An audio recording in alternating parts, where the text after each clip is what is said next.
As you know, our residents are more than likely to live 10 years less than our residents on the north side. And so we have to continue efforts to continue to support our parks initiation and activation and create safe space by decreasing crime on the south side.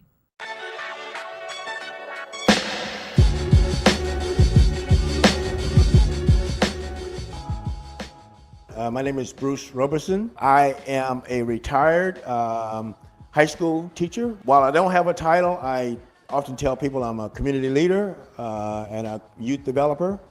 But I work with a lot of nonprofits, especially their executive directors, and really help them with getting things sorted out and getting connected to the right people. So I'm all over, doing a lot of things. My name's Irene Kalimlam, pronounced she, her, hers.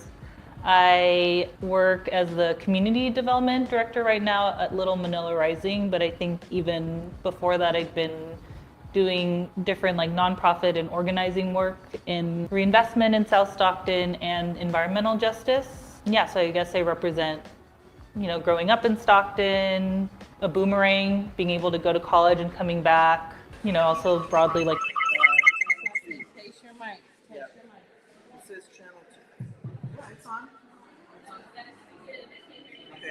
Good morning. Hey, everybody.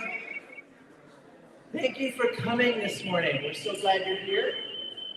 And we are ready for a great conversation with our city council member.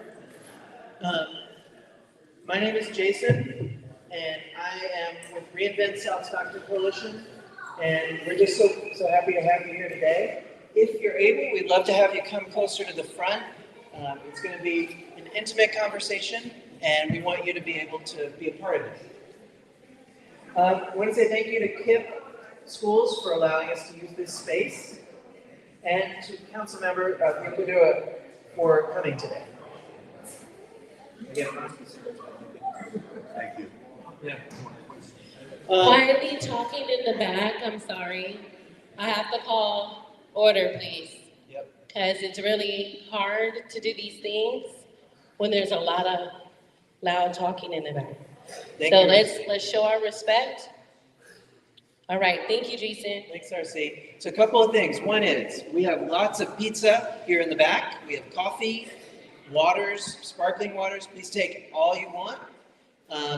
You can get up and down and bring it forward. No problem there. We're asked to use this one restroom here in the middle. James, wave your hands.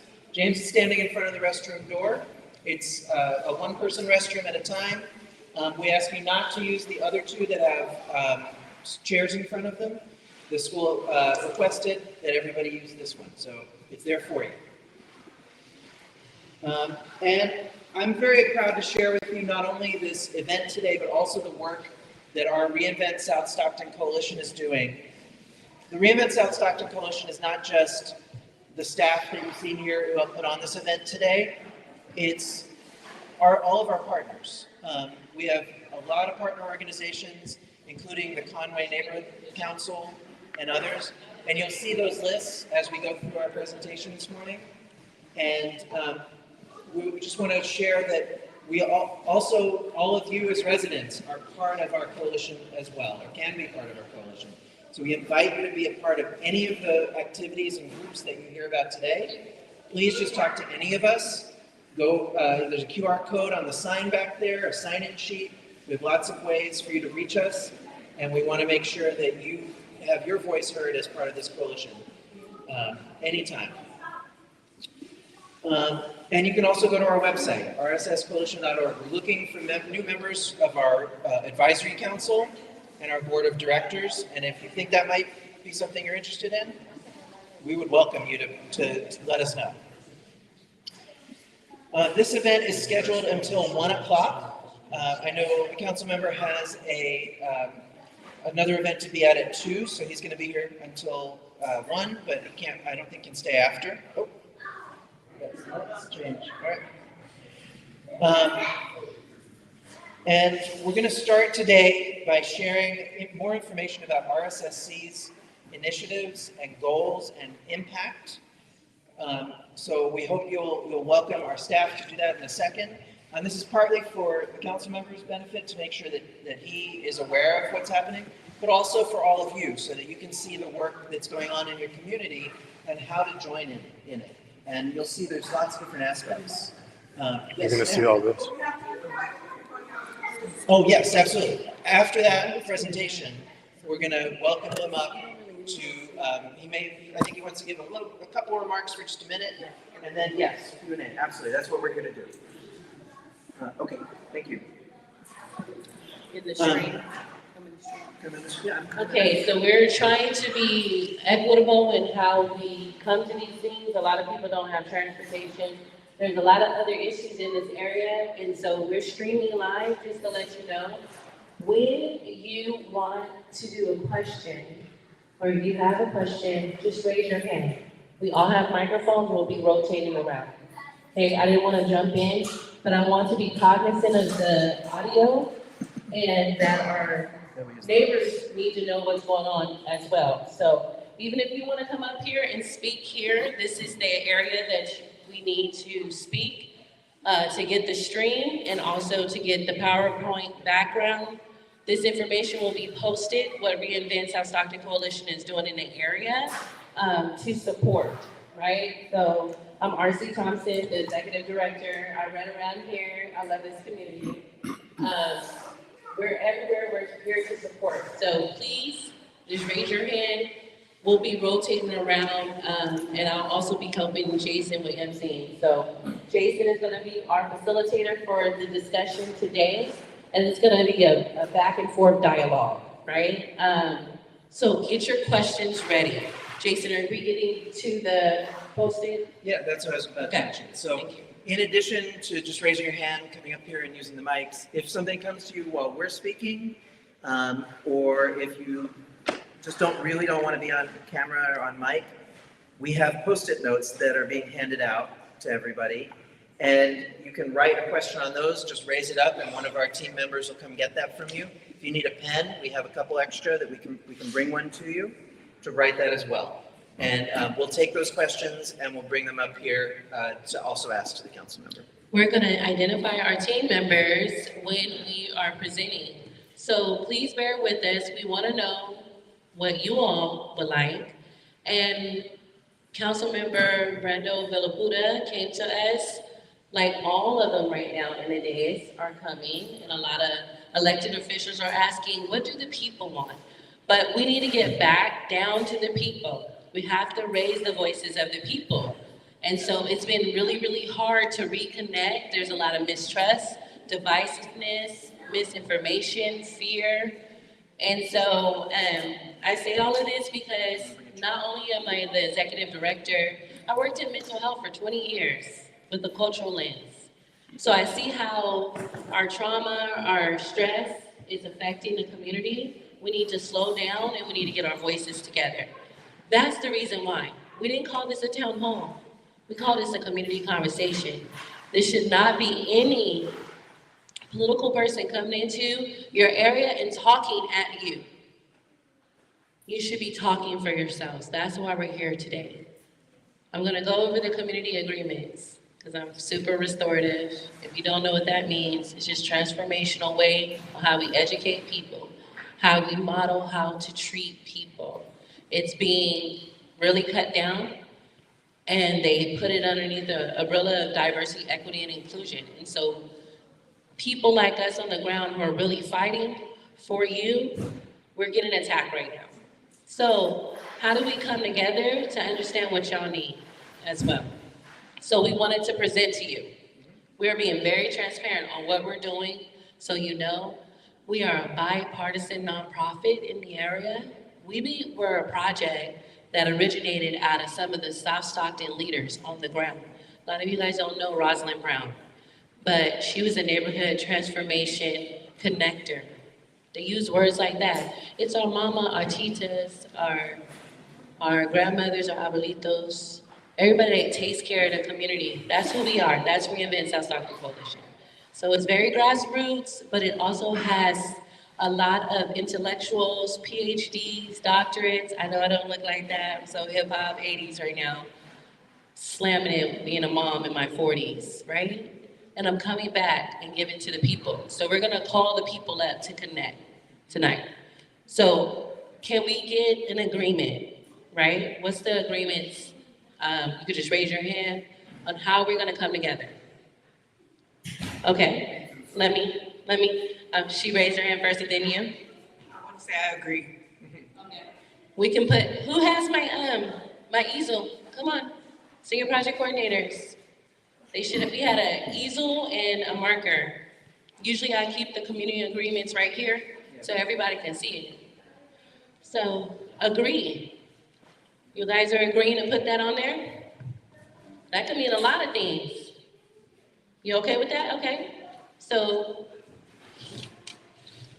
our dear sister right here was like, put agree up there. What's the next one? You said we have pizza and soda. You said intimate conversation. That sounds like fun. Thank you, it sounds like fun. So it's remembering, even during these conversations, you know how it is at the family reunion. Something always popping up in the back, the kids running, the music is playing, the serious people is at the front. The serious people is at the front. Come on. Oh, we know, they be trying to blend in. They the serious people. They take this community serious, right? That's fine. That's good energy. Gotta balance it, because fire is usually at the front. Can I make a suggestion for community? Yeah. Let's go. I just want to put out there that we all allow each other the space to say what we need to say. So that includes the council member. Give him the space to be able to say, to respond to questions, but also for all of us that we each get a chance to say what we need to say or ask what we need to ask. Ashe, thank you. Thank you for that. So, give a little, take some, give a little. Anybody play double dutch? Right?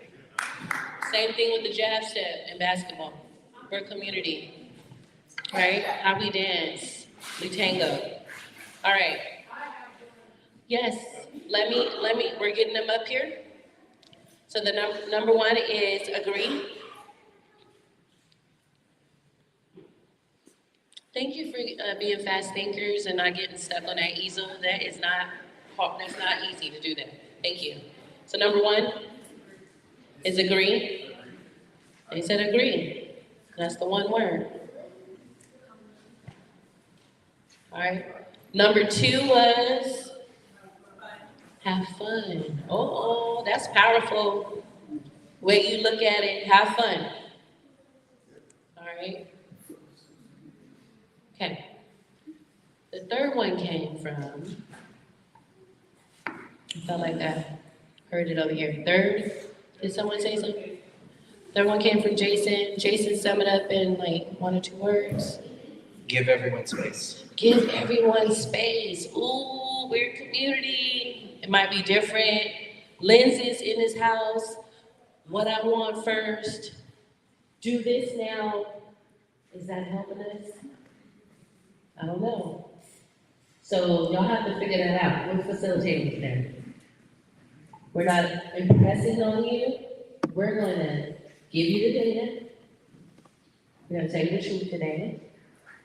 It's going to be hard to hear. RC's been doing facilitation for 20. He's my younger brother, but he's been doing it for 40. He's been here before. 40 years? You didn't get the reincarnation joke. That's what it was. This is my dude. He the data dude. He's the wizard. They call him the wizard. We're people who are very experienced, and we came back. After our PhDs, after our masters, we came back to the coalition to give back. So I'm going to be introducing a lot of our senior project coordinators. I'm also going to be covering some of the interest areas because we have 7 we do in your area of all the work. And regardless what people say about what's happening in the community, you the people of these here United States of Stockton, California, 95205, area code, District 5. 6, look, there was like, get it right. They will, you hear that, who right? Ooh, all right, I see you. We're still South Stockton area. There's still some things going on in South Stockton area. We gotta work together. We gotta work together at the city level, state level, definitely the congressional. We have values in this room. I'm gonna try to hit all the elephants. Pow, pow, pow. Lay the elephants down. I'm just gonna talk about it. Make sure you keep that and understand that. And how you present. We can present and be in space and not offend. Some of us offend on purpose. That's not how we heal. All right? So, any more? Are we good?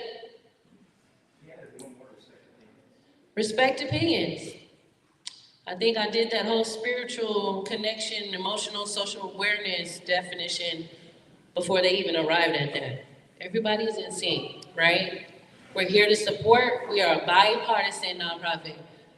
We don't stand with either side. We do the work. Who's doing the work? Okay, so when you hear it out there, I have to say this as the executive director, I need to protect the organization. I protect my people. So when people slander the work that we're doing and they don't know, call us. Follow us on Facebook, Instagram. Look what's happening. Look what we're doing in the community. And it's people from this area. 40 years, grew up on the South Side. Came back, San Joaquin Delta College. I played ball over here. I was crossing knees and breaking hearts. I was breaking hearts. It was like, she's so cute, but she's so mean. And I had a jab set. It took me somewhere. I got my BA, and I got my MA, like many of you. Came back. Y'all here, y'all wanna listen.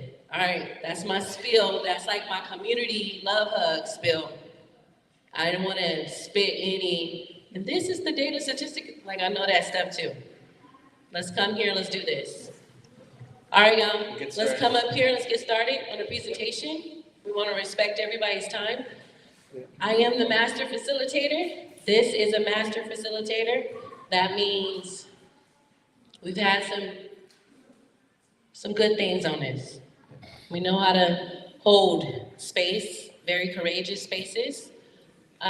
So when there's high energy, I might do like a love tap, like, you good? I'm gonna check in on you. All right? We'll keep everybody safe. We have security in the back. It's being live streamed. So we do these things with no incident. We're model citizens. We love one another. All right. Who's first? I'll get us started. So we're here to talk about what Reinvent South Stockton Coalition is, and really it's about transforming our community. And you'll see that we cover a whole bunch of different areas, but it really is about empowering people who live here to do that work, and we do it through what's called collective impact, working together with shared goals. Moving forward, please. So our mission and vision you can read here, but our vision is really about empowering residents of this area to make transformation for themselves. And again, you're going to see different ways that you could get involved to do that. Go ahead and move us forward again. So this map here is the original map. So 10 years ago, more than 10 years ago, we applied for what's called a promise zone of the federal government. And these were the boundaries that they used for the promise zone. This map is actually now a little out of date because RSSC, we're not that promise zone area anymore. We really cover all of Southwest Stockton and Southeast Stockton, but also downtown and French Camp and Weston Ranch. These are all our people too. But you can see that it came out of that grand jury report. Some of you probably remember that there was a grand jury report to the city that said that South Stockton had been really underserved and disinvested and neglected for many, many years. And that's what RSSC came out of. Go ahead with that forward. So I don't need to go over these statistics with you really. You know that there's a lot of health disparities and bad health impacts in South Stockton from a ton of different things. But I do want to point out one, which is that if you look at a census tract, I think it's one that is kind of downtown. versus one in Central Stockton, there's a more than 20-year difference in life expectancy. And that comes out of all of the impacts of poverty and trauma and health, air pollution and everything else. But we also have a lot of assets. South Stockton is not just its problems. It has also got a ton of assets, and that's really the people that live here. People who are resilient, people who know how to work hard, people that are diverse. If you look at the Promise Zone area, that map that I showed you, 68% of it is Latino. And it's also very young. More than 40% are under the age of 25. And there's also key infrastructure, commercial corridors like the Airport Way, lots of assets that the community has and can build on. Keep going. This quote, I really like it. Mayor Tubbs used to say this. He took it from a business guru.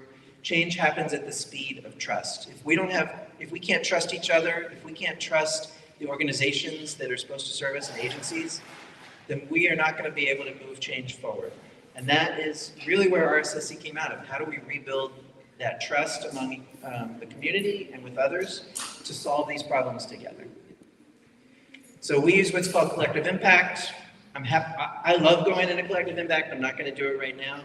Just to say what it really means is it's about, again, moving forward with shared goals, with data and information that we share among each other and agree is the right data and information, and with trust, and that there's an organization, here it's RSSC, that is coordinating that work, working with all of these different partners, all these residents who live here to move the work forward.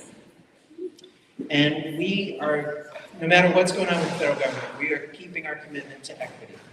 It's all about equity, which is opportunity being equal and making up for some of those disparities based on who they were impacting. And we need to be honest about who those disparities impacted and bring extra supports and extra infrastructure to those folks. So we'll start with our first result area, health equity. And Kimberly Robinson is our senior project coordinator for health equity. She couldn't be here today. She had to be out of town. But I'm going to just go over this really quickly. Health being a very broad area, physical health, mental health. But if you look at a couple of the statistics, we figured out what to concentrate on based on the data. And one of those is opioids. 114 lives in South Stockton were lost to opioids. I think this was through 2023. And if you look at the statistics, who's the most effective? African Americans, Native Americans, Hispanic, Latino.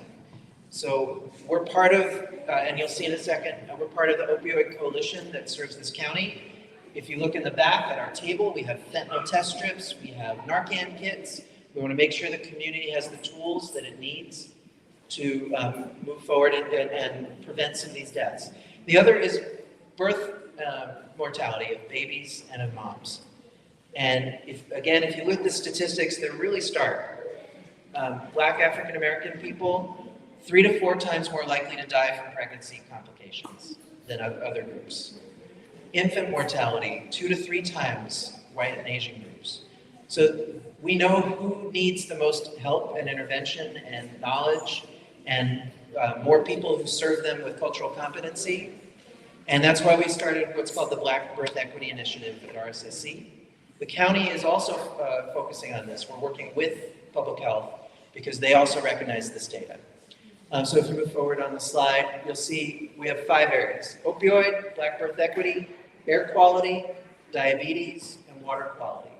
And we have objectives around improving health outcomes for all of those. And we're always happy to share this slide, by the way. If you're taking photos, just hit us up and we'll send it to you. Next slide. So what have we done? Well, last year we held 4 community baby showers on the south side to welcome new moms, parents-to-be, others, and make sure that they get connected to the resources that they need. We had, it doesn't say up there, we had 32 community organizations participating. We opened what's called the Birthing Tree Lactation Room. We want you to tell people about this. In the Huddle building downtown, there's a room, it's right across from our office, where anybody can come to pump milk, to have some quiet time with their child, but especially to access people, community health workers, doulas, lactation consultants, and others who they might need and can serve them in their community. So we want you to tell your friends about that. It's open anytime our office is open, and if you let us know you're coming, we'll make sure it's open and that you have somebody to talk to. And here's our partners list. We work with a number of different groups on all of these initiatives. And if you are connected to somebody who wants to get involved with this, or you want to get involved with it, just talk to us and let us know. Next up is our Cradle to Career initiative. Cradle to Career, as it says, is everything from early childhood, preschool, all the way through having a job, getting training, finding work. And we have a coalition that works on this across all of those parts of life. Moving forward. So we have subgroups and goals around early childhood education, getting more kids into preschool and helping them get ready for kindergarten. Educational success, learning the reading and math that you need to know in order to succeed. And the statistics say you need to be on track by 3rd grade or you're going to have a lot more problems later. So that's been our focus. Transition to college or career training. There's lots of good workforce training pathways that don't involve college, but if college is your path, then we want you to know how to get there. And workforce development, job training of it, job training or placement. And so these are our impact goals around that. And our coalition is working on solutions. We held college fairs, we've done connections and mentoring, we've done outreach on preschool slots. So again, if that interests you, please contact us. And you can see our list of partners on the next slide. It's a pretty large list. So come to our Cradle to Career Coalition meetings. They're on Zoom every month. Next up, our Youth Advisory Council. I'd like to welcome up our Youth Engagement Project Coordinator, Joelian X, and he will talk about his area. Sorry, he was helping with the pizza, so he's getting his gloves on.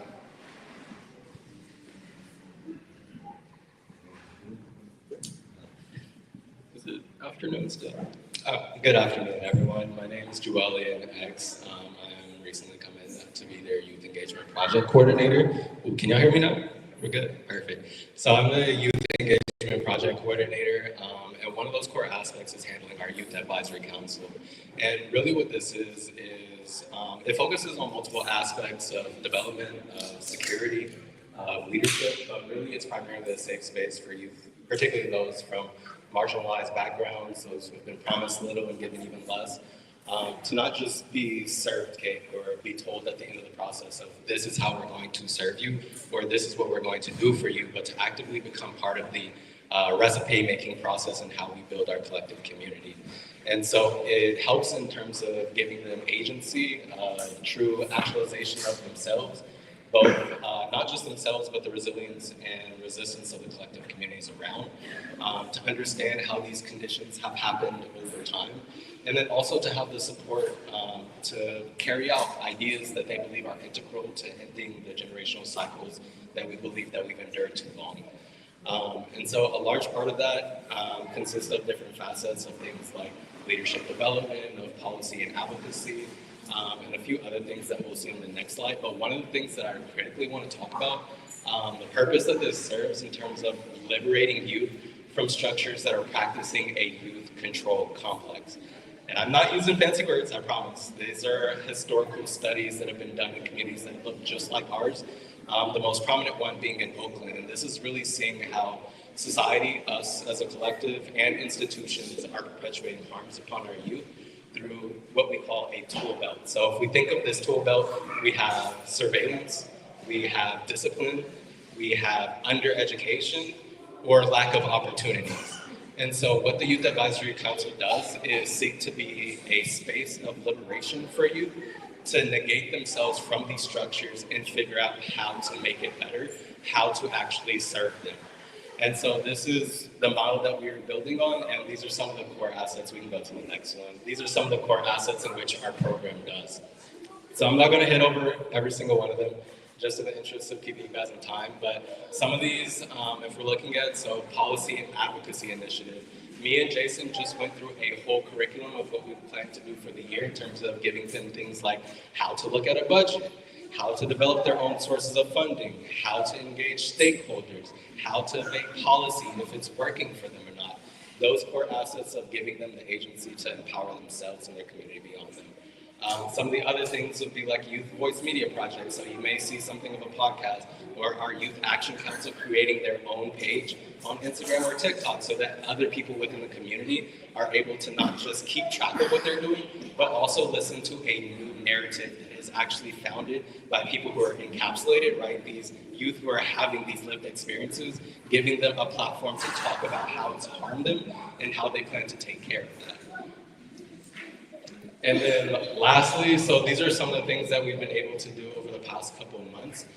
This isn't everything. We have a full plan on how we plan to, or capacity build and expand on that. But some of these things are, we're at 40 youth now with a roster that's sitting above 50. My goal is to get them to 100 and make one of the largest youth advisory councils that this city has seen. Some of the other things are just participation in so like our CHNA or Love in the City. These are community action projects. So getting them to understand how they can incorporate themselves with other stakeholders or partners in the community to do the things that you see us carrying out. We're basically just developing the young leaders of the next generation. And then these are some of our partners. This is a very small sample size of who we plan to work with or engage. Again, this has only been for a couple of months, but we have a whole list of other partners outside of them. So we have meetings set up with Improve Your Tomorrow next week, with Concrete Development, with SJ Cog, with other partners around the city in terms of how we encapsulate our youth so that we have one solid goal and every organization across the South Side is agreed upon that and working toward it and sharing it with our youth as well. Thanks, Julian. So I'm going to welcome, and by the way, you're going to start seeing some of these youth show up at city council meetings, council member. So I want to welcome up our Housing Justice Project Coordinator, James Hill, who's going to talk about the Housing Justice Coalition. Good morning, everybody. My name is James. I am the brand new Housing Justice / Senior Project Coordinator for Reinvent South Stockton. I cover 2 interest areas, and the first one we're going to talk about is the Housing Justice Coalition, right? So what is the Housing Justice Coalition? It is a space where we can put residents, we can put nonprofits, and we can put people that work in the government at the table together to figure out how we're going to solve housing in Stockton. Next slide. So why does this even exist? Why do we have a coalition, right? Well, we all know that housing is pretty awful in Stockton, right? So even before COVID, a lot of our BIPOC community said, hey, we can't afford where we live in. And on top of that, not a lot of housing has been built since 2010, right? We got like 1% of the current housing stock that's been built. So you have all these issues. And that's why in the fall of 2020, RSSC decided we're gonna make a housing justice coalition with 3 main objectives. The first, which is to increase home ownership. Second, to decrease evictions. And the third is to get people off the street and into housing, right? Next slide. So what have we done for those objectives? What have we actually accomplished, right? Well, last year when the city was putting together their housing element, if you don't know what the housing element is, every city in California has to have a plan to see how they're gonna get adequate housing in Stockton. So who better to get involvement in that than the community, right? So RSSC worked with community members and they were actually able to have input on the housing element, right? We held listening sessions in the community for people that got affected by evictions. And we worked with folks in Faith in the Valley to get them into tenant unions, right? So we're talking about collective impact, that's where it comes from. We supported the creation of a housing trust fund with the San Joaquin Council of Governments, right? There is no money in there, but the structure is built there so that we can help people get into more housing. And then lastly, we hosted a candidate forum last year in relation to housing that the community could come to. And also, late last year, we actually did a housing justice survey, right? So we went to 10 places all across South Stockton. We got 400 responses, and we're currently working with El Concilio to get the Spanish outreach and translation, because you cannot have a good snapshot of South Stockton without the Spanish community, right? So while we're still working on the data, I did want to showcase what we have preliminary. So as you can see here, from all the people that did the survey, the vast majority make less than $30,000, right? So how does that influence policy? How does that influence our actions, right? Next slide. And this is our partner list for the Housing Justice Coalition. All right, we got Scan Affordable Housing. We got Pandora from Conway Resident Homes. She's a great partner. This list is not exhaustive. If you want to join the coalition, if you want to be a part of what we're doing, let me know. Just come talk to me, and we'd love to have more people at the table. That is a very good segue to our next section, which is neighborhood transformation, right? Because houses make up a neighborhood. Why do we need to have neighborhood transformation in Stockton? It's very clear.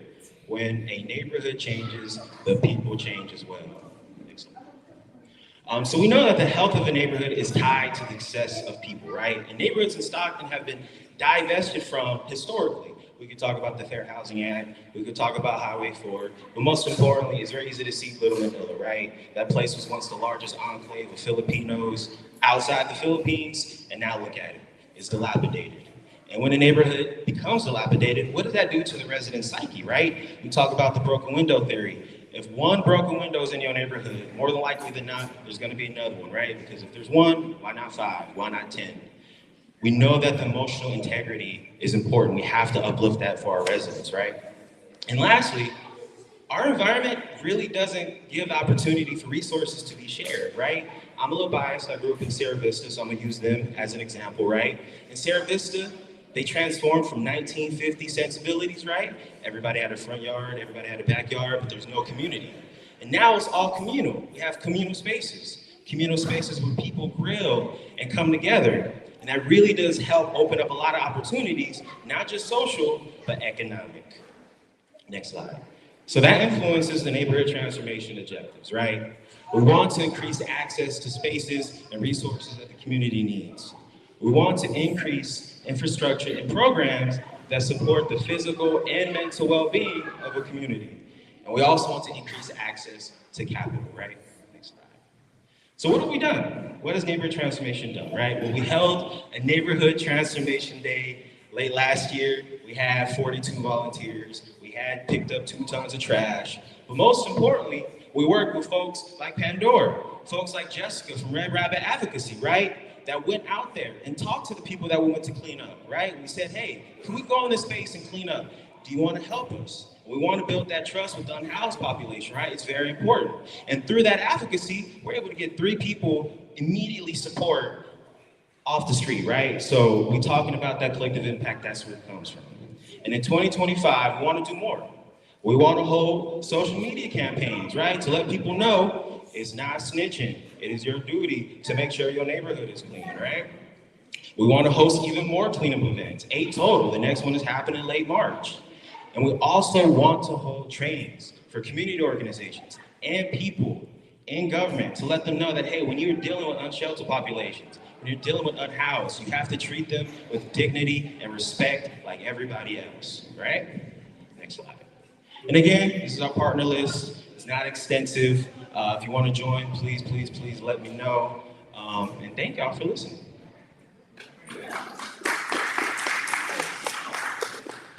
Okay, hold on, I gotta say something. All right. Just like I did, I love it when you say, oh Lord, because that means I got something to say. Thank you.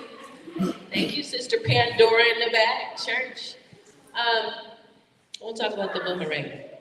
Come on, you worried about me? The boomerang of our young people coming back to this area, to help build this area. When they go to college, they run. Don't come back to Stockton. Let's talk about it. How do we create pathways for discovery, art, inclusivity for everyone? It's really hard to talk about that. Come here, my 2 boomerangs. I call them boomerangs. It's a social equity word. We talk about individuals. Okay, you ready to go sit down? Thank you, brother. I'll come right here. That come from this community, grew up, one from Sarah Vista, the other from, is it Mariposa? Down Hunter Street. Hunter Street, that came back, right? We talk about disinvested areas, excellence that came back to the community after getting their degrees.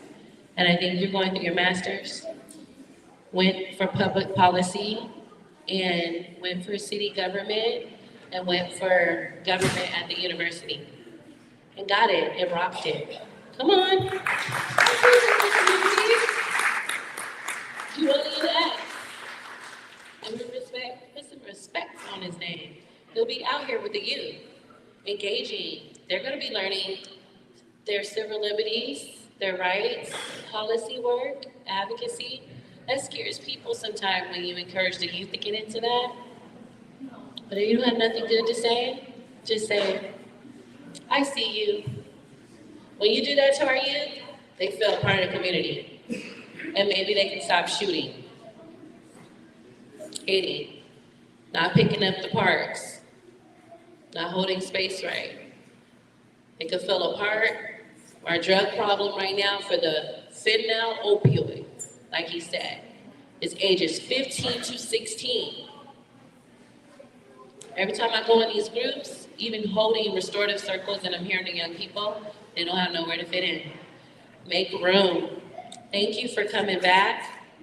Thank you for trying to do the work. It's hard. It's been hard to engage and trust people and even hold this space today. Because in other circles, this space was about something else. People who really care about their community, no matter what side they are, they showed up today.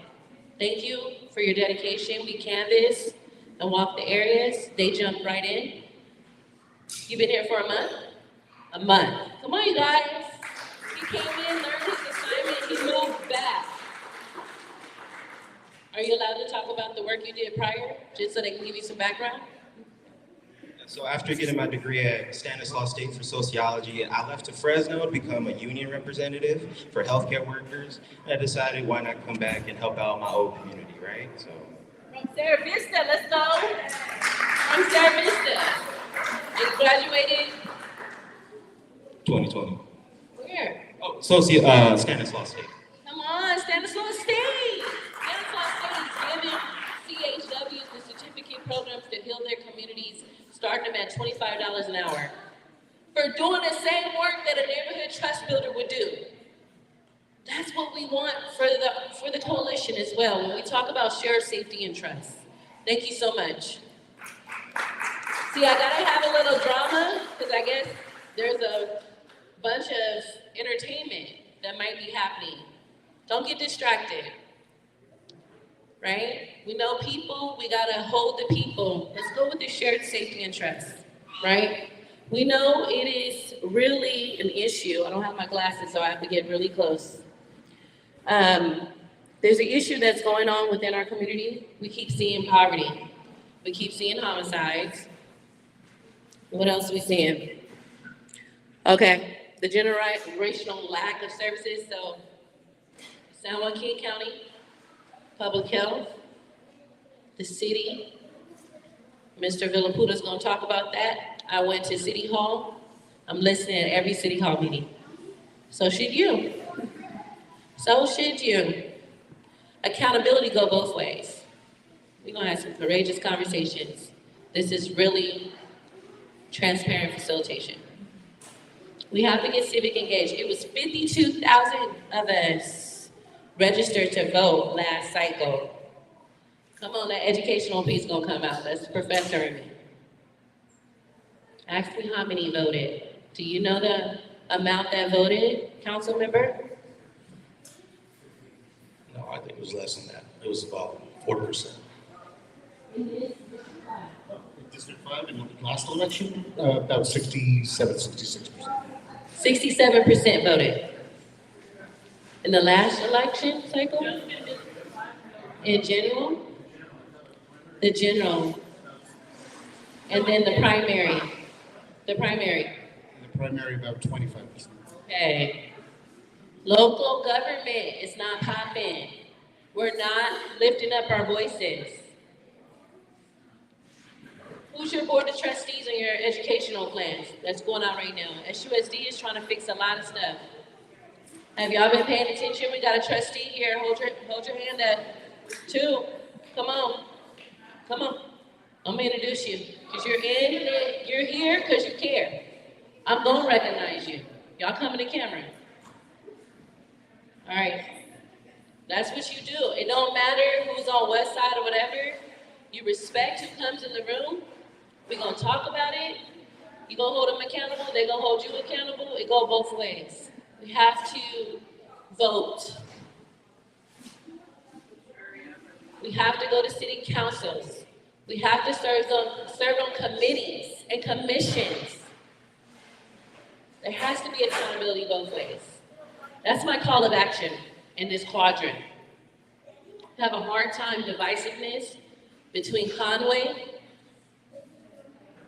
and areas over there. Boss Track. We have a new development there, maybe Bay Area. We don't really know each other anymore. This area used to be really focused on building it up. We have to remember our history.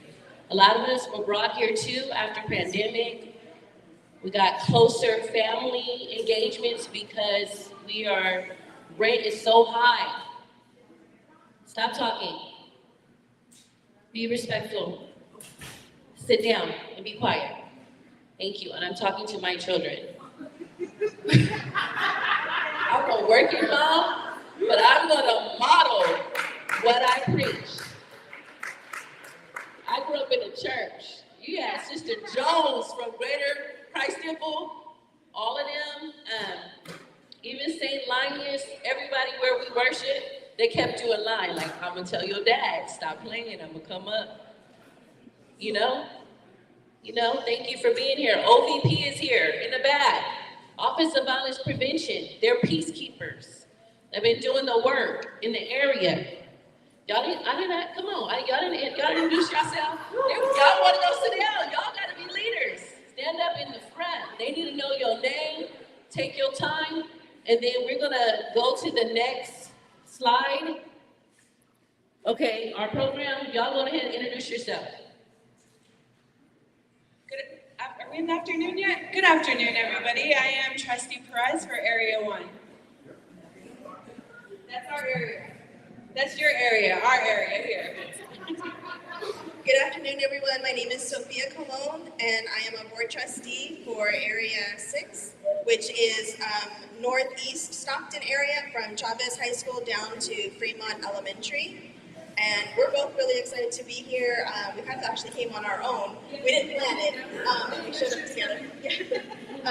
Just in regards to what we're all talking about today, one of the things that we did this morning as board trustees, we spent the morning getting a mid-year update from our superintendent on several goals that we're holding her accountable for.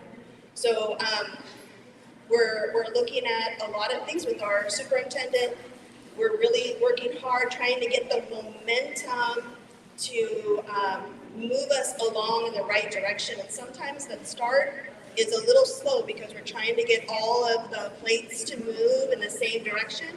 But I think what we heard today is we are seeing that things are moving all together, coordinated effort, and we're really looking forward to the big gains coming in the years to come. Come on, tell about the history, okay? Oh, okay. You want to tell the history? It's community connection, right? Like, we quick to be programmed to like do our accolades. The community want to know, who are you? I have not seen you. Have you walked down my street? Where y'all from? Come up in here in this camera so they can see. Where y'all from?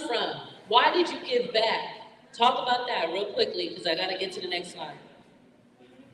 You're from Stockton? She said quickly, and then you want to know history. So just in a nutshell, I'm from Stockton. My family is from Stockton. Growing up, my mom's side of the family is from East Side. We attended Franklin High School. My dad's side of the family attended Edison High School. My family has been here since the early 1900s. We came from Zacatecas, Mexico, but also other parts of my family. My dad's side came from other parts of Mexico. We came here around the early 1900s, and I feel like this is my home. I feel like I can go anywhere in this town, and I will probably run into a cousin. That's how I feel. I feel comfortable like that. And I could mean a blood cousin, I could mean a family friend that we grew up and now they're cousins. So that's the community that I feel responsible for in this seat. I've been doing this work, I think, longer than I even knew I was doing this work. In high school, I grew up participating because that's what I saw my mom do. My mom was a really big advocate and activist in her own right. Growing up during civil rights era, I actually thought that that was what we do. We stand up and we advocate for each other. And some of these words I really didn't know until I got older. I just thought, we're gonna go talk about what's going on in immigration. My mom worked on tax and translating services. Thought that's what we do. So being in this seat today as a board trustee, my passion is seeing that our generations, future generations, have the basic education that they deserve. I want to know that they're reading. I want to know that they're getting advanced math. Are we giving them access to the highest quality that they deserve? Because it's their ideas and their creativity that's going to keep us going. Thank you.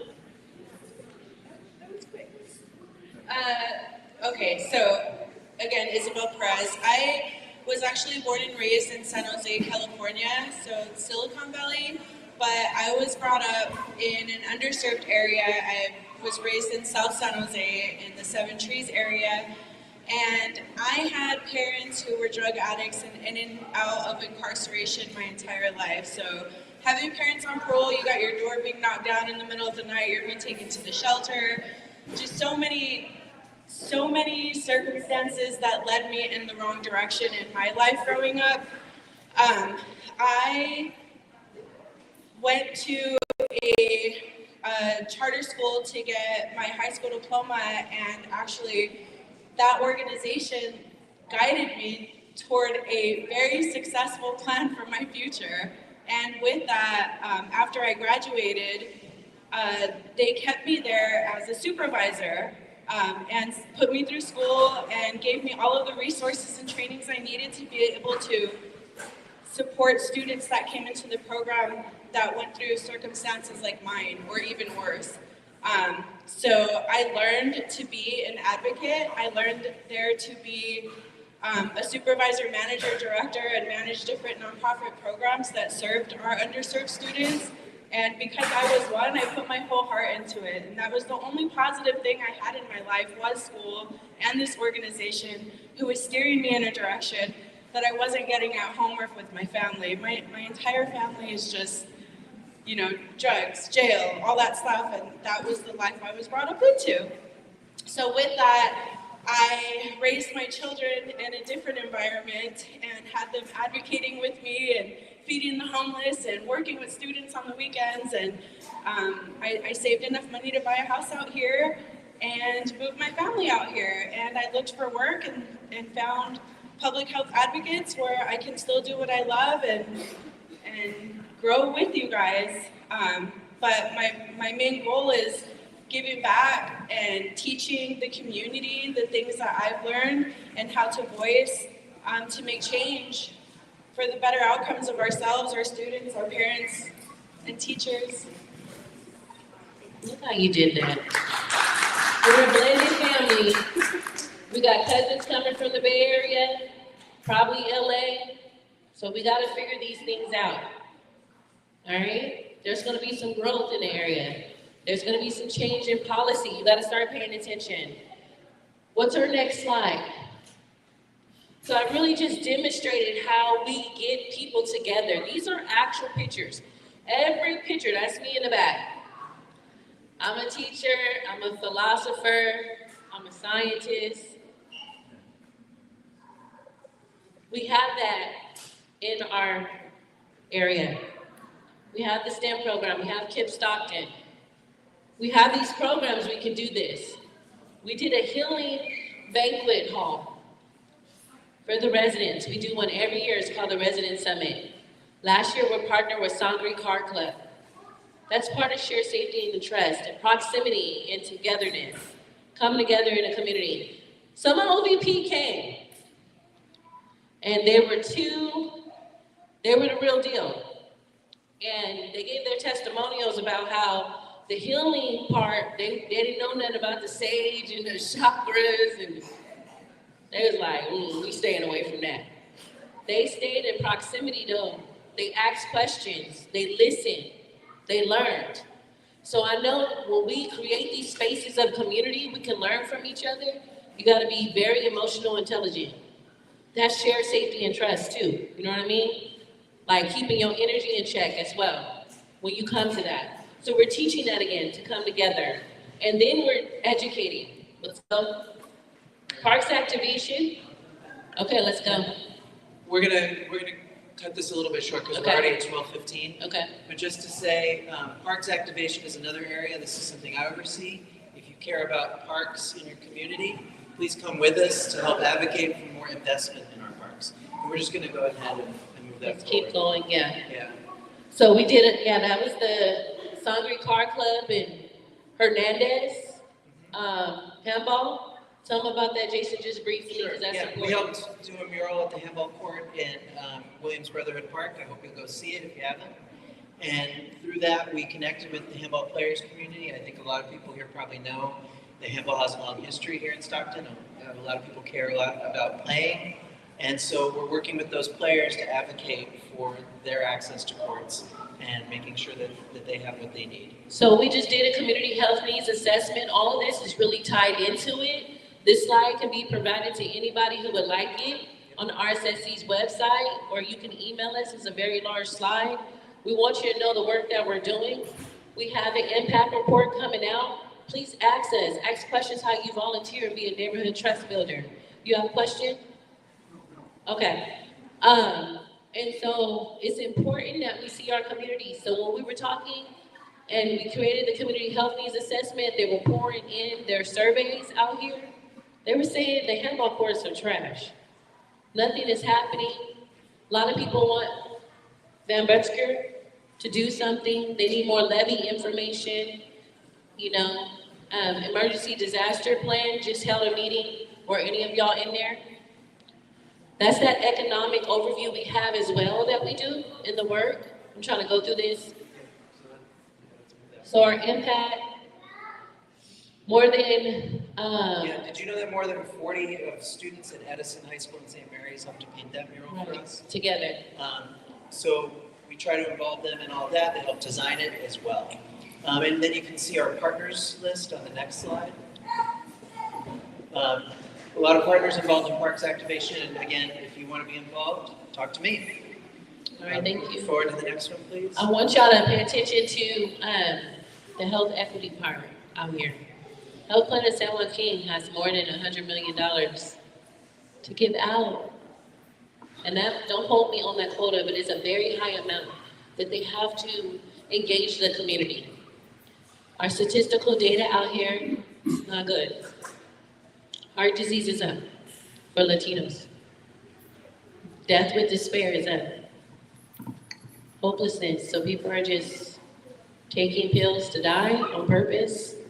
Our elders are not being fed, still have some food insecurities that are happening. And no one's really not educating. So we're really going back to hosting educational pieces. Jason's trying to keep me on cue, but I want you to know as you're looking at this, we're looking at this as a holistic lens, right? What's going on? Community engagement. Thank you, Rafani. Okay. I'm Rafani Chen. I am RSSC's Community Outreach Coordinator. So I am, this is the general idea of community engagement. And then so far, impact-wise, we've done a lot of data collection, data statistics. We've done over like 70-something events within the past year and a half. We've done tabled a lot of events too, events that have been occurring here as well. We've done like Thanksgiving giveaway here as well. We've done a lot of events here in the past as well. And beyond that too, the table in front, we have a lot of like Narcan kits. We've been giving them out. We've been giving out a lot of fentanyl test strips too, COVID tests. And then we've engaged with over like 200 different people here as well and beyond in our city here. And then, of course, generally, yeah, and then focus on some events or like we had our summits, our annual summits every year for the past 2 years. Those have a huge turnout with organizations that come by, and also the community as well comes out to these events as well. Thank you. And y'all come out to our resident summit on October 10th at the fairgrounds too. So last up, we have our Transcending the Concrete Digital Storytelling. And this is Leo Martinez. Hi everybody, my name is Leo Martinez. As Jason mentioned, I'm the Communications and Digital Storytelling Director here at RSSC. Part of our work involves narratives and digital storytelling, and that's essential to our work because it helps us understand how we connect with one another and helps us make sense of our own experiences. It transcends space and time and helps to bring about a multitude of perspectives across cultures and generations. In 2023, we launched our Transcending the Concrete docuseries, which is ongoing. We premiered it at the South Stockton Resident Summit, where we highlighted the voices and narratives of our residents, community leaders, and nonprofit organizations. Some of the leaders that we've highlighted have been, such leaders as Irene Kalimlin, who's the Community Development Director for Little Manila Rising, who in the past has helped launch our the Health Environmental Justice Department at Fathers and Families of San Joaquin. She's also been pivotal in launching the Green Line Institute's Health Equity Program here at RSSC. Another leader we've highlighted has been Gerald Arnett, Executive Director of the Indigenous Peoples Adjustment Program, who continues to provide aftercare services for our Native American communities by providing them with job trainings, cultural gatherings, and housing. So this series is ongoing, and we would like to highlight the residents and leaders in our community. So if anyone's interested or you have someone to nominate, please come to me after the event and I'll give you my business card. If you know any nonprofit organizations that need capacity building through communications, video, photography, documentation, please hit me up. I'll be glad to help. And I'll pass it over to RC. Thank you, and I just want to acknowledge our partners in the room. Rising Sun is doing great work to try to get the equity towards solar, upgrading our area. They're going to do a brief presentation. Here's the senior project coordinators and our full staff this year. We have grown to almost 10, and we are really trying to listen to each other. If you don't have Post-it notes or don't know what the Post-it notes are, I really want to capture everybody's voice. Some people, and this is how we practice equity, some people don't really have the courage, or they feel scared, or they don't want to be on TV or live stream. So this is a discreet way to also uplift your voice and make it be strong. We've been doing these community conversations. The first time we really had this type of setting was the first candidate forum that came back to the South Side in a long time. We did it for District 6, and it was a lot of pushback, but a lot of people didn't understand that. So we're for the people, we're for the residents, it's supposed to be resident-centered. So we're really here as facilitators today, again, not taking bipartisan sides. And so I wanted to also, we're a nonprofit, they're also a nonprofit, that's a part of our partnership in the coalition. Good afternoon, everyone. English is my second language, so I have a lot of accent. I am representing Rising Sun here with my partner over there. Rising Sun is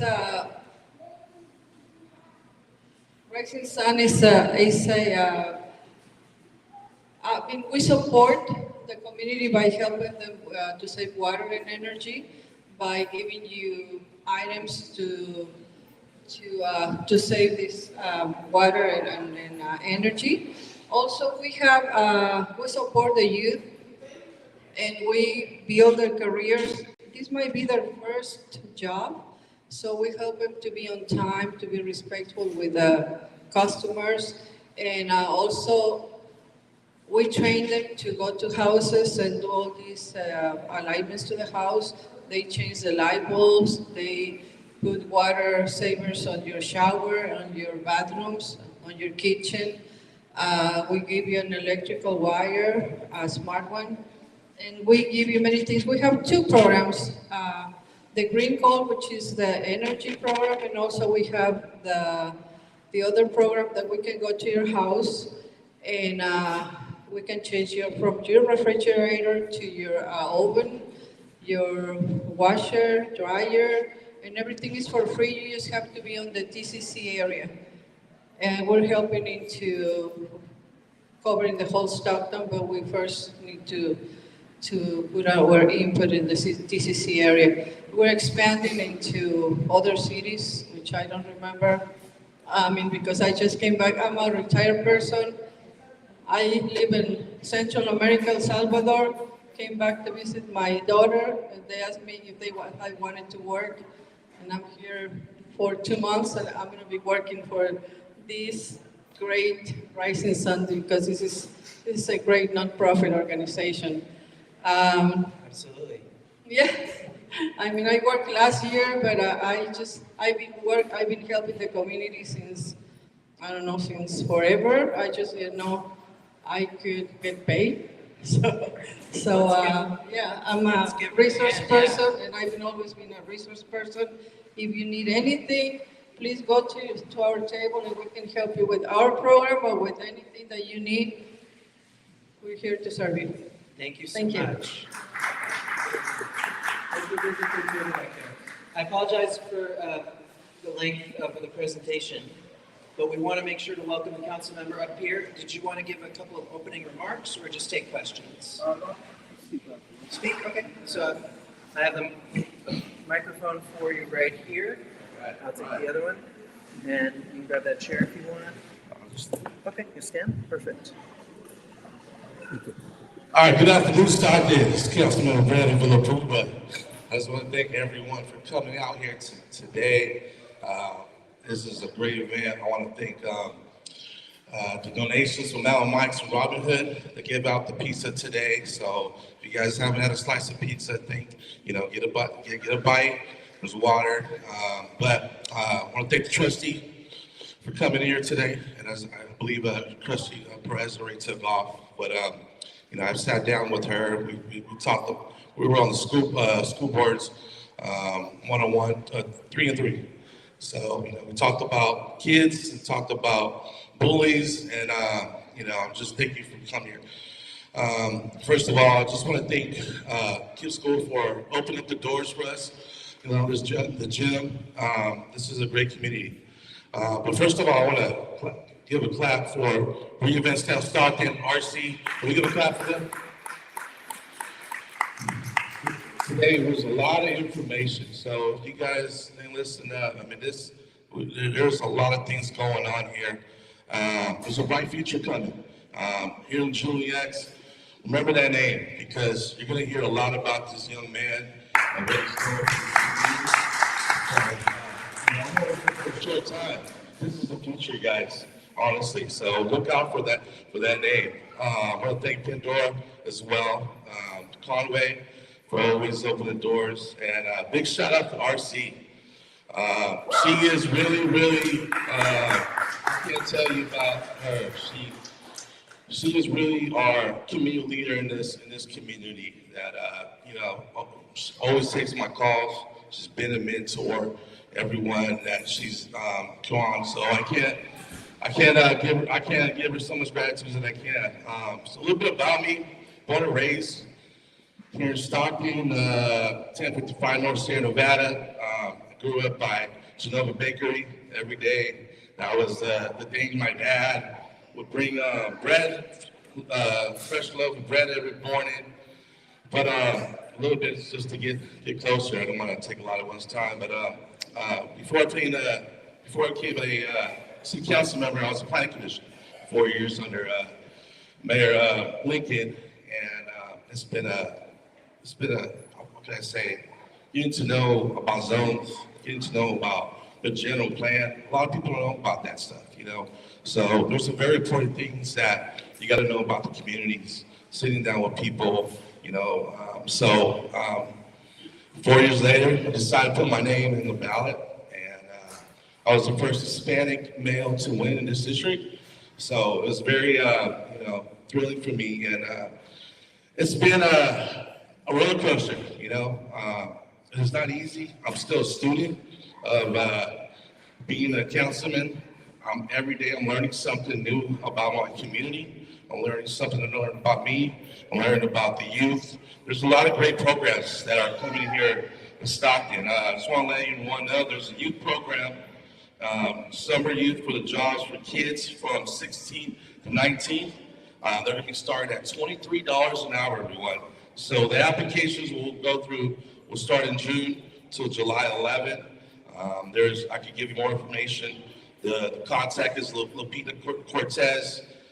You can reach her at 209-905-1731. So everyone that's listening, you know, care about the kids. There's some great jobs. This is a great year. We got a great mayor that we're working with. We got a new council. So there's a lot of good things that are going to be happening this year. I'm looking forward to working with my colleagues. Most important things for me is public safety. I think that we gotta have more cops in our community, and I think that our chief is doing the best that he can. You know, I believe in him. I stand by him. I believe with the programs. You know, it's not for everyone. You know, the programs that he goes to. So I just want to give kudos to our chief. Thank you for what you're doing. I love our community. This is my third year being here, a representative. I love everything about what I'm doing. And talking about the youth, I have one of many that I have my neighborhood watches at Shirley Park. I do one also at Columbus Park. So I love to hear people's thoughts, the neighborhood, how it's going. So this is just another episode that I love what we're doing. And I just want to thank Radio Bend for having me here.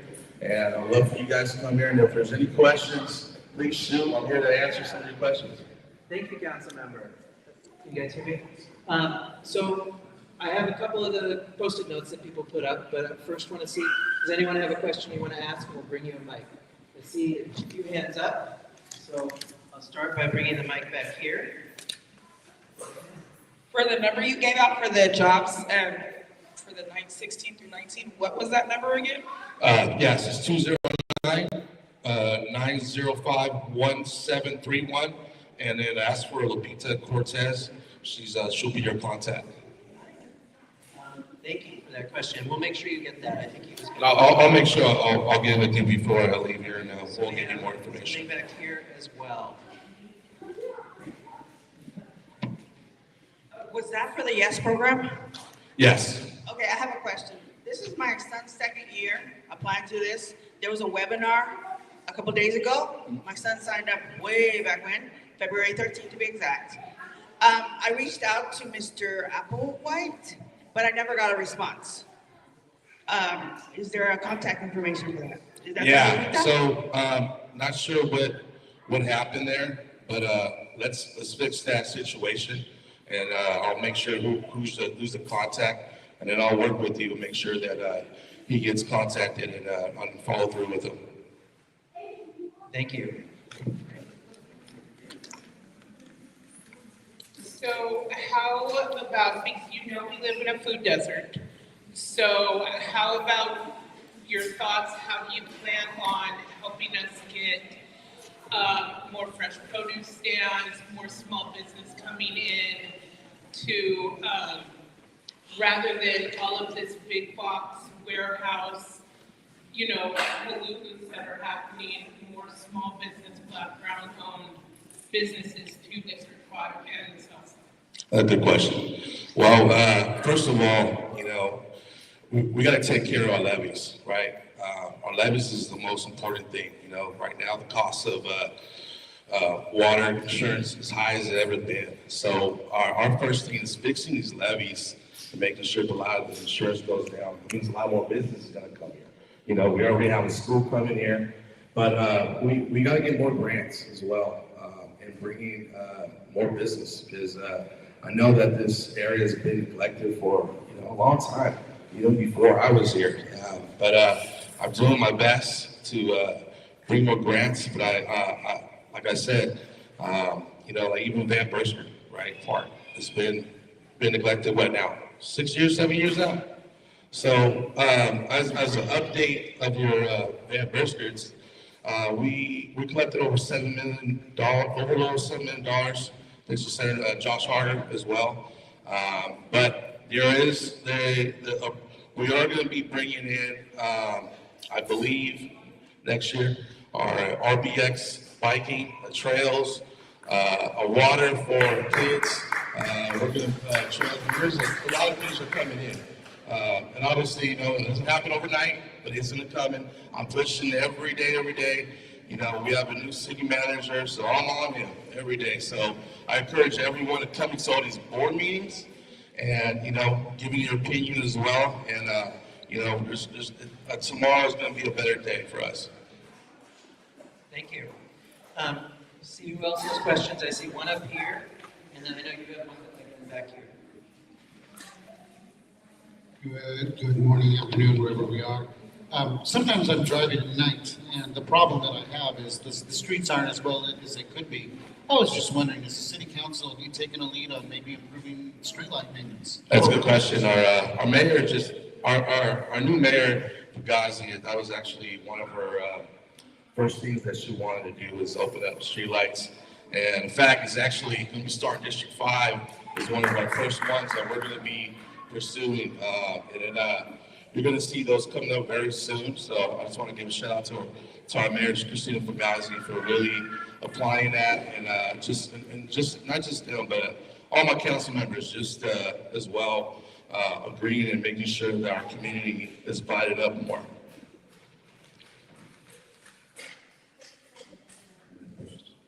Question about the golf course as well. I know there's progress being made, but there's a lot of marked trees. Are they marked for trimming? Or are they marking to remove them? Yeah, you know, that's a really good question. I didn't see where the marks are at. I got to find out why were there marks and what's the purpose of it. So I'll make sure I'll contact you one-on-one and make sure what's the reason for that. Thank you, Councilmember. I want to read one or two of these questions off that were put up, and thank you for for putting them up during the program.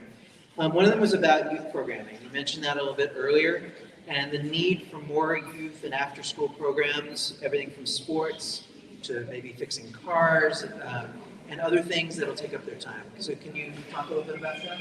Yeah, this was in the beginning of the year, you know, with our new council, new mayor, was talking about the youth, right? And there's no programs, there's no jobs.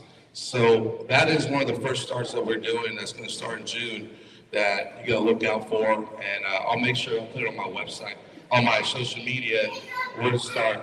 There's a lot of good things that are going to be coming this summer that you guys should reach out to. Even like yesterday, I was in Charterway, and I was walking the whole district, visiting, you know, just business partners in that community. I mean, there's a broken door right now program. So if you broke in your window right now, for anywhere, the city pays $800, and we will reimburse them, right? And as well, if you have any type of refrigeration that you have, you know, vegetables or produce, right? The city's going to help you with that as well. So there's some really good programs, and the new one that I have is your FACAID program loan right now. So say you have a sign or infrastructure of your building. Right now, the city's paying 66% to fix your building to, you know, make it look nice. So that's something that you're going to be seeing soon.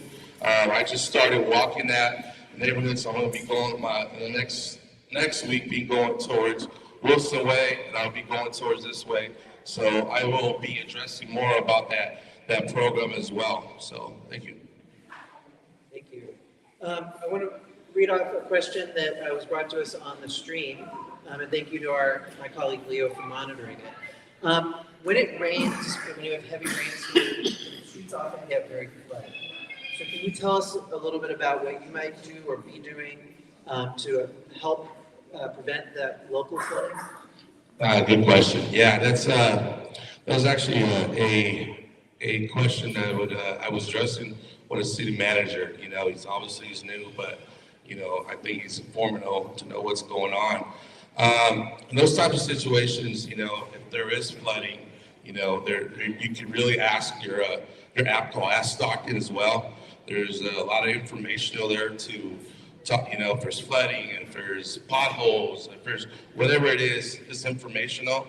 But if not, reach out to me, you know, reach to your council member, reach out to the mayor, and I'll make sure that we're taking care of those situations where, you know, the flood comes, where I know we had it 2 years ago, we had the flood storm, right?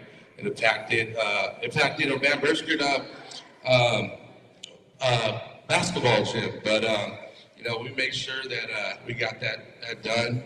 And like I said, you know, if there's anything that there's going on in our community, I will make it my number one priority to get it done first. All right, and I want to check in with the folks here and see if anyone else has a question. Please raise your hand. Oh, we have one right here. Perfect. Hi, my name is Edna, and I live here in Conway. My question is there a phone number or an app like you need street repairs? Yes. Or lights or whatsoever? Okay, so I'll go over with you graph of this, but it is called Ask Stockton. You download it, you apply, put your name.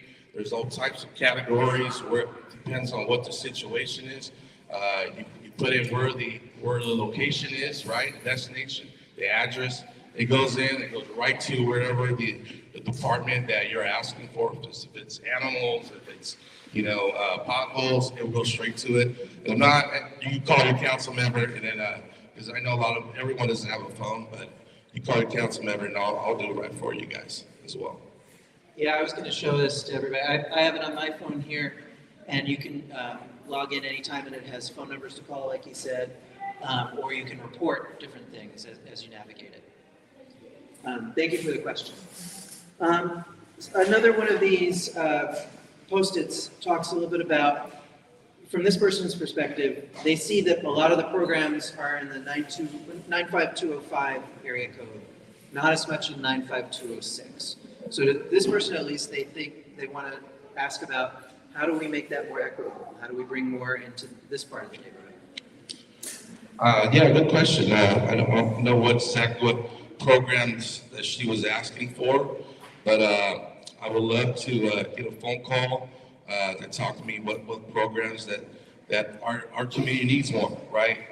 To engage, if it's about kids or youth or whatever it is, I would love to advocate for that. So I'm not sure what program she's talking about, but I'd love to get their information, and then you know, I would bring it back to our council, talk to our city manager, and then see what we can do to bring those type of programs and find out why they're not here, right? So I'll be doing type of things. I think the tag says all of the parts. So I think there's just a sense that maybe there's more emphasis in one part. Maybe can you talk maybe a little bit about programs that you're bringing into this zip code, this area? Well, one of the newest programs, like I said, the jobs for kids, right? That you know, I was just talking to someone right earlier about, I can't write exactly about her kid, 17, he's out of high school, he's looking for a job, and I told her I was going to bring a little information about it. This is a perfect example. You know, kids sometimes they just want a job. I don't know what it is, what I want to do, right? So some of us, you know, we just need a little, counseling and, you know, helping them out. But the program has different types of things that they can learn and do. So once it comes out, I will apply. It gives out a bunch of details. So whatever the kid wants to get in, I'm pretty sure they'll find a room that really fits this category. Thank you. We had actually another question come in from the stream, and I want to thank the folks on the stream for paying attention and giving us some great questions. It was asking about the idea of third spaces. So that's the idea that there are places outside of your home and your work where people can come together, maybe have some fun, maybe get some information, but also just build community. And so coffee shops serve this in a lot of communities, libraries, schools that kind of open up to the community. Can you maybe say a little bit about your thoughts on how we can bring more of those third spaces into our community? Yeah, that's a good question. I was just talking to RC about this the other day. Our gym at Van Bersker, right? The basketball, beautiful floors, new basketball gym. That is something that me and her are working right now to open up to the community. You know, we talked about the Sunday car show that's gonna be coming up soon. So I'm gonna be big advocating for that. I'm gonna try to open up the gym and not just to have events. You know, we don't always have a kit. Why can't we use that? Why can't we have other things to, raise money for our community, right? So that's going to be a big thing. I'm going to have an answer for that very soon. So that's going to be our future because it's a beautiful gym. I don't know if you guys have been there or not, but we're going to have a lot of events there. So I know re-event's going to be a big part of it. So look out for that. Absolutely, yeah, that's terrific. One other question from the Post-its that was up there, talking about, we showed the mural at Williams Brothers Park. We have gotten a grant to do some of that and met and worked on getting that mural done. And they were asking about Van Buskirk Park maybe getting its own mural, whether that's on the handball court or somewhere else. Is there a plan for that? You know what? That's a great idea. So that is what I want to hear. What do you guys want from Van Bersker? Is it a mural? I know we got to do a big cleanup. We have to do maybe paint the baseball bleachers, right? There's a lot of things that we got to get together. I'm gonna get with Julian as well. We're gonna talk about that. And I think that if the community can just give me a list of items that they are looking for, right? And I will talk to our city manager, right, to start pushing these items because you guys are my ears, my eyes. So what do you guys want? I want to push as much as I can to get it done. So don't hesitate to just wait for these. Give me a call, email me. Send me. I have my office hours every month, and at the city hall, you can always call me. But my phone is open at all times, so you don't have to wait for these types of meetings. And just if not, come to our city meetings as well and address those items. Thank you. Yeah. Let's open it up again and see if you can back here. Fender, I see you pondering too. You have a question? Mine is more for youth because I got 6 kids. Mine is more for the youth because I have 6 kids, and I'm curious on what new will you teach our kids? Like, for instance, it's summertime fishing, more like the fishing, and then like sports. When it comes to sports, I can't afford to take my kids to Van Bersker that they have, and my kids are interested in a lot of things. I'm more into, they like boxing, self-defense classes. Our kids really need self-defense classes. And like I said, I have 6 kids, 4 of them are girls, and I really would, anything happens nowadays, even with them walking to the store. So what will we get for our youth other than the 16 to 19? Yeah, that's a great question. And those are things that haven't been addressed, but I love that you bring that up because I want to take advantage, like I just said about that, our gym, right? Those will be good programs for our kids to come in there, right? And I want to big advocate that. Let's talk about it. Let's brainstorm that and kind of see what exactly you're trying to get in there. And I'm going to reach out to our city manager and see if there's any grants out there that we can bring out here and having these kids learning about self-defense, learning about basketball and all types of things. So I will be pushing that. I'll make sure I'll pass on my card to you, and then we'll just chat, we'll have some coffee, and talk about it a little more. All right. Other questions here in the room? We have some people who haven't spoken yet, and we definitely have Pandora. So I'll give it to her for now. Gotta get away from that. So we had a resident here in Conway that had a severe accident on Manthey Road. And if anybody watches the city council meetings, I have been proposing a change on Manthey Road for years. So how do we, as a community, or who do we go to try and get traffic changes on that road? Because from 8th to Carolyn Westman is probably one of the most dangerous things that we walk, we drive, we bike. Well, thank you, Pandora. Well, one is your council member, right? That is should push for it.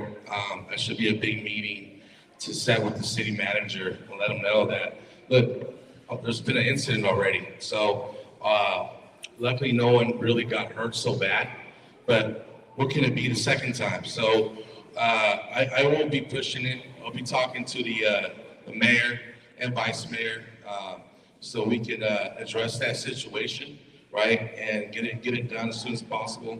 Because that's the last thing we want to hear is someone is getting hurt. And that is actually, I know you've been coming to the meetings, and I'm a little disappointed that hasn't been adjusted, but I will make sure that I set a meeting with my colleagues and the city manager so we can take care of that situation as soon as possible. Other hands? Julian, yeah, bring it to you. Obviously, my question's gonna be focused on youth, but I know the city has proposed or talked a lot about how they're working to support youth or giving out programming.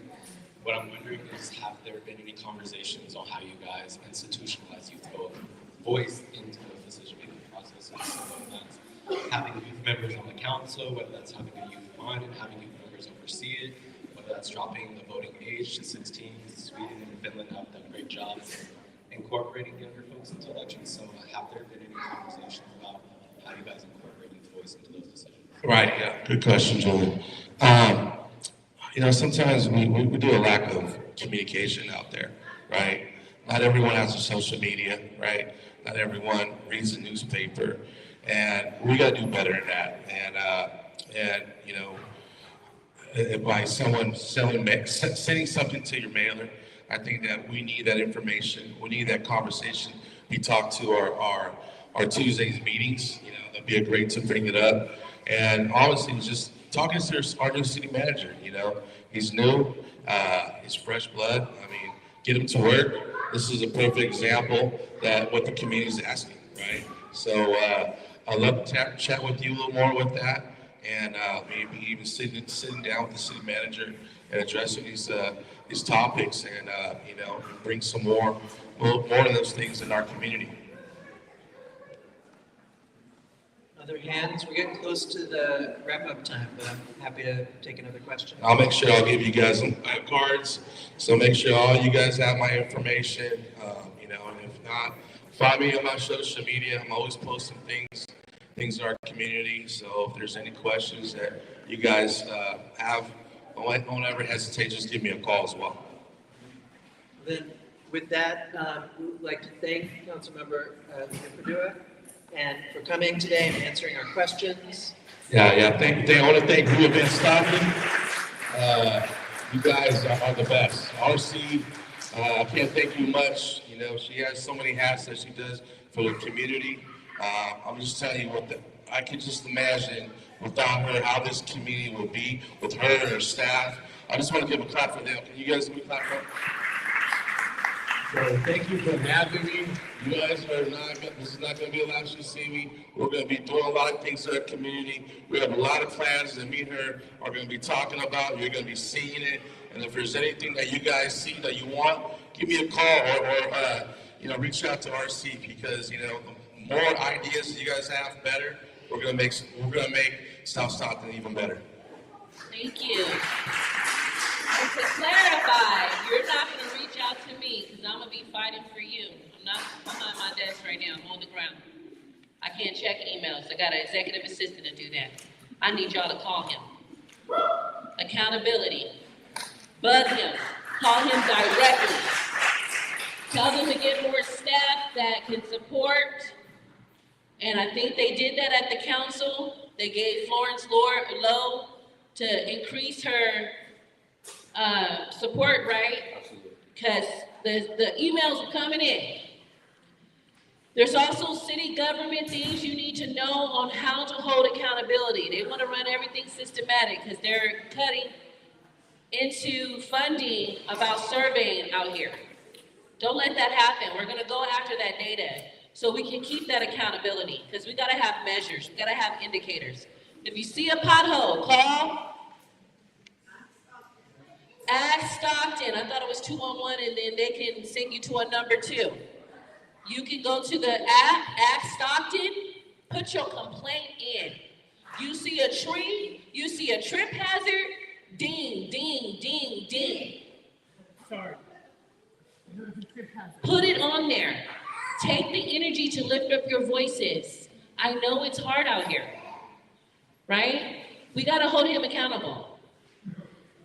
Everything you're hearing, he will deal with. He's an adult. But accountability, when y'all go to city council, is mutual respect. When you're saying what you need to say, it's the same way. It's how we're modeling how we're treating for each other. Okay, so civic engagement, that's an important piece. We teach education on that. We don't teach you on what side to pick and choose. We want both parties in the area. This area, last quarter, did you do any data analysis on even how households are viewing policy, what you're gonna need for infrastructure? Have you done any of that? Have you got with the Housing Justice Coalition? Okay, so he's willing to work on that. Y'all come because there are committees. They're broken out. We have Backbone. Backbone is starting up in March. The second of every Thursday, 1 p.m. on Zoom. Come, listen to what we're doing. This is resident-centered work, okay? Normalize that we're working mothers coming back into the community, so you'll see our children. We're all community. Be patient. There's a lot of moms trying to do the best that they can with their children, but their children belong to our community too.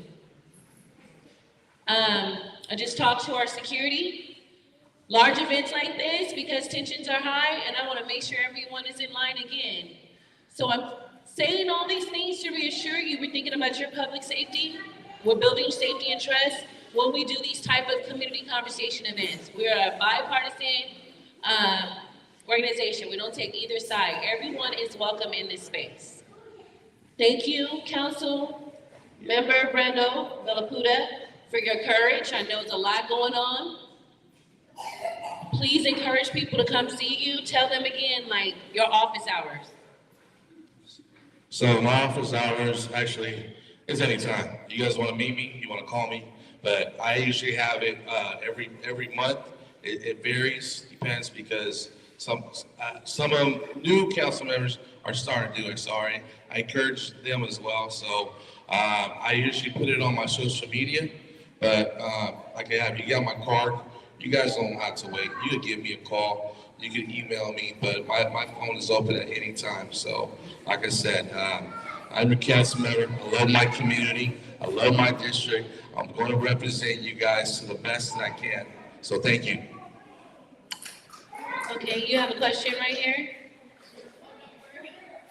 Phone number? You got cards, okay. So you're gonna pass out cards, he's gonna walk down. Okay, Brenda, we thank you so much. That's it. RC, just thank you. Can't thank you enough for what you do for this community. You are the backbone. Everything, you wear so many hats. Without you, this community would be in a real bad spot. And I can't wait to our next engagement. We got a lot of big plans. I'm excited. Y'all gonna be excited for the youth and everyone else, thank you for coming. Please take some pizza home, because I'm not gonna eat it, guys. I have too much already. So, this is good. Thank you again. Please get out the boxes, share it with everybody, take that pizza home, give it to your kiddos. It is from the city. They do things and events like this, and they will come in and into our communities. But we need to know what to ask for more. How many of you all are reading the charter? Uh-oh, I should see more hands. The Stockton Charter. Do I need to get copies for this area? City Council Member, can we have copies of the Stockton Charter? All right, just ask. We have a point of information officer. This is civic engagement education, okay? I'm gonna say it again, civic engagement education. Jason's like, we gotta wrap this up. Thank you. I want all of the staff of RSSC to come up, please. All the staff of RSSC.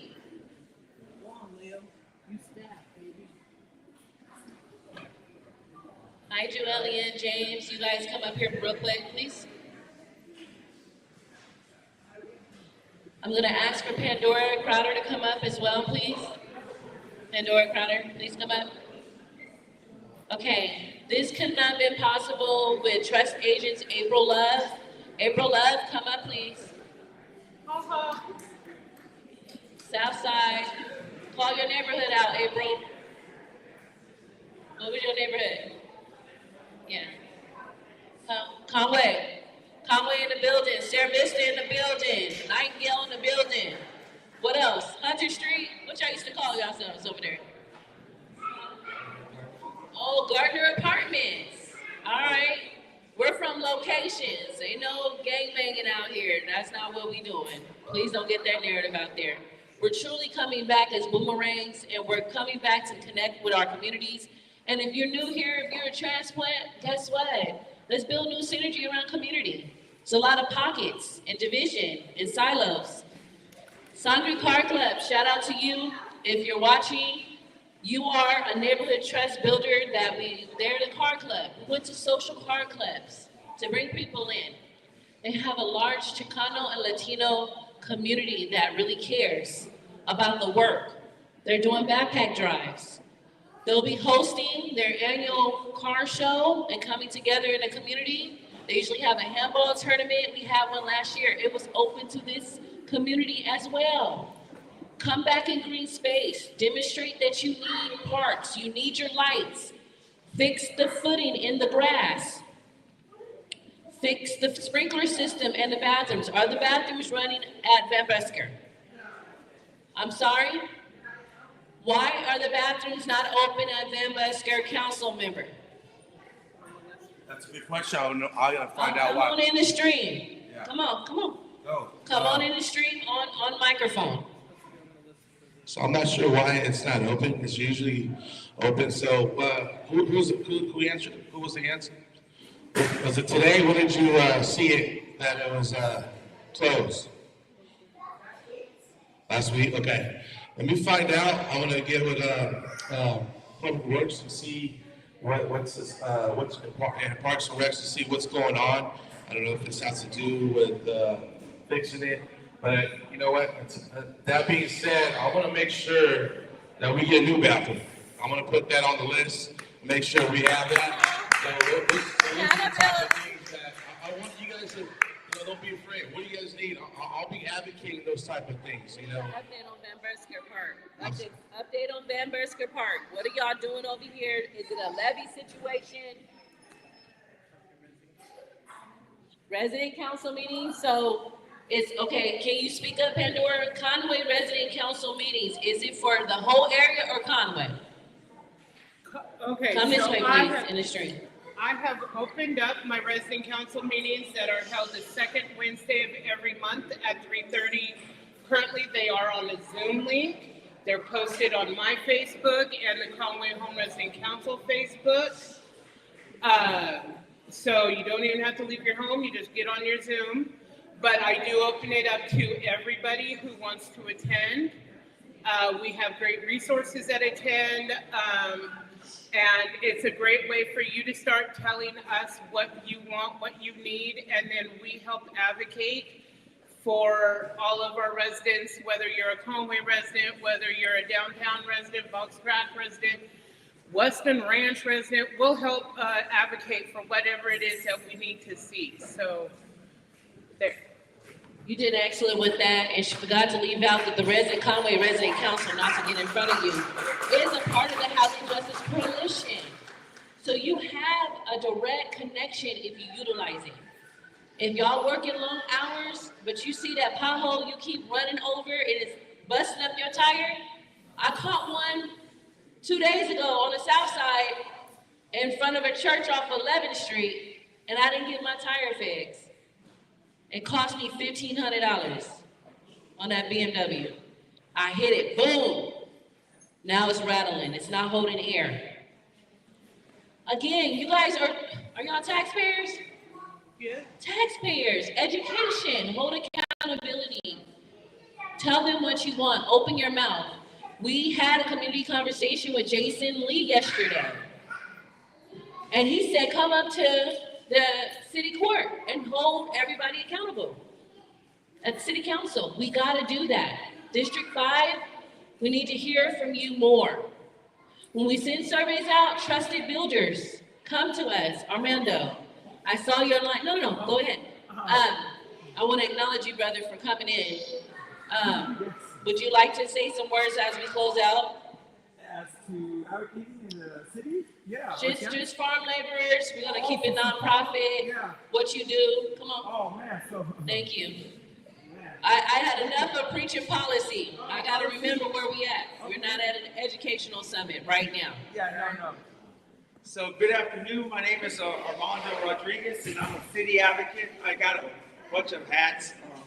I have a nonprofit called Patients for Patients. I do homeless advocacy. I'm working on a pilot program for the city right now, and also do policy for the state. I was invited right here with Brando, a good friend of mine, and yes, of course, we need to clean up the city of Stockton. There's lots of things that need to be done, but we need to start doing it by engaging with the community. You know, there's a new program that they're about to create where the community is going to be more interactive. You know, that's what they're hoping. That's what their dreams are. City Council is working on a lot. So there's lots of bright or new ideas. We're creating kind of as we go. But yeah, no. I don't know what else to say. I just got put on the spot. But Yes. If you're doing the work in the community, you're gonna know how to spit it. Oh man, I got to know how to spit it. And I'm gonna keep us all transparent. Yes, Thank you for coming today, right? Yes. Do we have any more questions before we close out? We're gonna have a follow-up. Go to our front table, follow us on Instagram, follow us on Facebook. We will send you the newsletter, and we will post what happened on those questions. Does anybody have any of those questions we want to go over? We did. Okay. So your issues matter. What's happening with you matter. The school board, thank you for being here. And SUSD, the trustees, they were here because everyone is trying to get a coordinated effort right now. So we're boots on the ground. That's our position. We're close to the community. That's who we are. People can say whatever they want. I am such a transparent person to come to me as executive director. If you're respectful, we can have a courageous conversation. We can check in. I practice emotional intelligence like that, and a lot of our leaders need to. So we hold accountability. It's good citizenship. It's greatness when we do things like that in community. We will have another one of these community conversations, and we'll also have, I see you, Jason, we'll also have a resident summit that's coming up. This is our 3rd year doing it. It's really big. It's at the fairgrounds, and it's very nice. So we have that date. It is October 11th, right? October 11th. And so we usually have the car clubs, we have resources, we had a stage with an LED. We did a whole festival style for y'all, free.